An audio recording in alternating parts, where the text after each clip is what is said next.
शैलेंद्र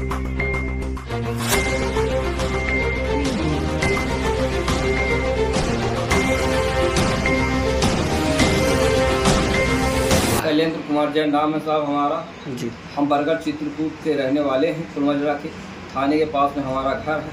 हमने अभी एक बरगढ़ में बैनामा लिया है 1015 घाटा में, जिनसे बैनामा लिया उनका नाम राजकुमार द्विवेदी है और उनसे 1/2 का हिस्सेदार हैं।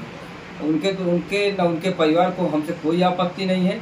हमारे पीछे के काश्तकार जिनका घाटा संख्या 1013 है, 1014 है, वो हमारे ज़मीन में ज़बरदस्ती 12 फीट तक लगभग कब्जा कर लिए हैं, अपनी बाउंड्री वाल बना दिए हैं। और उसके बाद लेखपाल, तहसीलदार, नायब साहब, SDM साहब के पास मैं आज 1.5 साल से बराबर जा रहा हूँ, आ रहा हूँ। उन्होंने हमारे रजिस्ट्री पर भी आपत्ति लगाया था। किसी तरह हम उनके पास कागजात न होने के कारण हमारी दाखिल खारिज हुई। दाखिल खारिज होने के बाद जब हमने नाप के लिए कहा तो वो 1-2 बार आए भी, तो वो नाप, क्योंकि जब वो आया करते तब ये कहीं ना कहीं चले जाते थे, हमारी ज़मीन नाप नहीं हो पाई। इसके बाद पांडे परिवार जो है बाहुल जो है, उनके एक बड़े भैया जो है हाई कोर्ट में वकील हैं और उनके एक मौसी के बुआ के लड़के हैं जो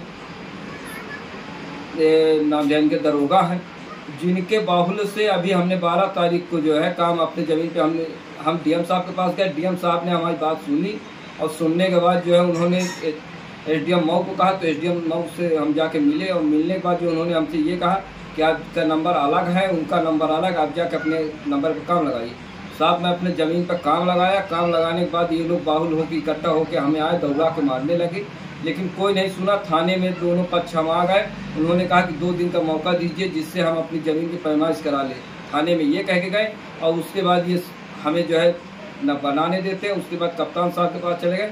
कप्तान साहब के पास जाके इन्होंने कहा कि थाना बरगढ़ जो है हमारी ज़मीन में ज़बरदस्ती काम लगवा दिया।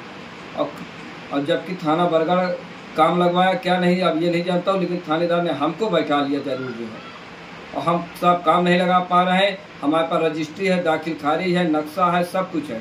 अभी हम DM साहब के पास फिर से वापस गए हैं, फिर उन्होंने SDM को लिख कह दिया है, लेकिन सिर्फ फ़ोन से हमारा काम होता है, हमें लिखने वाला कोई नहीं है। योगी सरकार में अब सुन रहे हैं कि बहुत अच्छा काम होता है, पता नहीं कहाँ अच्छा काम होता है, कहाँ बुरा होता है। मैं गरीब प्रार्थी हूँ, मेरी कोई नहीं सुनता है। मैं परेशान हूँ आज 1.5 साल से, ना मैं दुकान में काम कर पा रहा हूँ, ना मैं मजदूरी कर पा रहा हूँ, ना मैं बाहर कहीं जा पा रहा हूँ। मैं अपने बच्चों को ताक रहा हूँ और यहाँ तक कि 1/6/2024 को इनके बड़े भाई सत्येंद्र पांडे के द्वारा हमें मारने और काफ़ी धमकी दी। 2/6 तारीख को हमने बरगढ़ थाने में इंस्पेक्टर साहब जो है राकेश मौर्य जी थे, उनके पास हमने अपनी गुहार लगाई, लेकिन उन्होंने फ़ोन पर जो है मामला सलटा दिया। ना तक उन्होंने ये सुना कि ऑडियो सही है या गलत है, कोई जांच नहीं हुई। और सारे दस्तावेज हैं हमारे पास। हमने DM साहब को लिखा, SDM साहब को लिखा, मुख्यमंत्री पोर्टल पे भी शिकायत किया, लेकिन कोई हमारा सुनने वाला इस राज्य में नहीं है।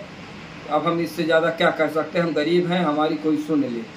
अच्छा ये बताइए, जब आपने काम लगाना स्टार्ट कर दिया तो कैसे किस तरह से दबाव बना करके काम करवाया गया, किस तरह से दबाव? यहाँ तक कि जब हम लोग को थाने बुलाए, थाने में आके बैठे, थाने में बैठते ही जो है इलाहाबाद हाई कोर्ट से पता नहीं कितने वकीलों का फ़ोन आया, कुछ नहीं पता समाधान की तरफ। और उसके बाद जो है तुरंत जो है DGP साहब के यहाँ से फ़ोन आ गया जो है कंट्रोल रूम से, तो उनके बाद जो उन्होंने तुरंत 2 पुलिसकर्मी भेज करके हमारे काम को जो है सारा सामान फेंकवा दिया, उसके बाद बंद करवा दिया। और यहाँ तक कि हमारी माँ और हमारी पत्नी, हमारे छोटे भाई की पत्नी को भी इन्होंने काफ़ी गाली गलौज की है, जिसके हमारे पास वीडियो तो नहीं है, ना ऑडियो है कि हम किसी को दिखा सके, ना हम कह सकते हैं इस बारे में।